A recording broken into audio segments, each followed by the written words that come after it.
ಏನೇ ಆಗಿರ್ಲಿ ಅವ್ನು ಮಾತಾಡೋ ಟೈಮಲ್ಲಿ ಕೈ ಹಾಕ್ಬಾರ್ದಾಗಿತ್ತು ನೀನು. ನಾನೇನೋ ಮಾಡ್ಲಿ ಸಡನ್ ಕೈ ಇಟ್ಬಿಟ್ಟೆ. ಏನು ಸಡನ್ ಆಗ? ಹೌದಾ?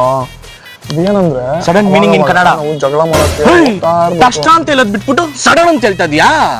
ಹೌದು. ನಾನೇನೋ ದೊಡ್ಡ ಮನುಷ್ಯ ಅನ್ಕೊಂಡಿದ್ದೀನಲ್ಲೋ. ಆ ತರ ಇಲ್ಲ ಕಣೋ. ಬೆಳ್ದಿರೋದೆಲ್ಲ ಕರ್ನಾಟಕದಲ್ಲಿ, ಯಾವ್ದೋ ಅಮೆರಿಕದಲ್ಲಿ ಹುಟ್ಟಿರೋ ತರ ಆಡ್ತಾ ಇದೀಯ ನೀನು. ಕನ್ನಡ ಮಾತಾಡಕ್ ನಿಂಗೆ ನಾಚಿಕೆ ಆಗ್ತದಲ್ಲೋ. ಹಂಗೇನಿಲ್ಲ ಕಣೋ. ಮತ್ತೆ ಕನ್ನಡ ಮಾತಾಡೋ. ಆಯ್ತು ನೋಡ ಮಗ, ನಾವಿಬ್ರು ಯಾವ ತರ ಕೋಇನ್ಸಿಡೆಂಟ್ ಅಂತ. Coincident meaning Kannada. ಈ ಕೋಇನ್ಸಿಡೆಂಟ್ ಅಂದ್ರೆ ಇಬ್ರು ಜೊತೆಗೆ ಮಾತಾಡಿದ್ವಿ ಅಂತ ಅಷ್ಟೇ ಕಣೋ. ಮತ್ತೆ ಇಂಗ್ಲಿಷ್ ಅಲ್ಲಿ ಮಾತಾಡ್ತಾರನಲ್ಲೋ ಇವನು. ನೀನ್ ಒಂದ್ ಕೆಲ್ಸ ಮಾಡ್ತೀಯಾ, ಸ್ಟ್ರೈಟ್ ಹೋಗು, ರೈಟ್ ತಗೋ, ಅಲ್ಲೊಂದು ಬಸ್ ಸ್ಟ್ಯಾಂಡ್ ಇದೆ, ಡೈರೆಕ್ಟ್ ಏರ್ಪೋರ್ಟ್ ಹೋಗಿ ಇಲ್ಬಿಡು.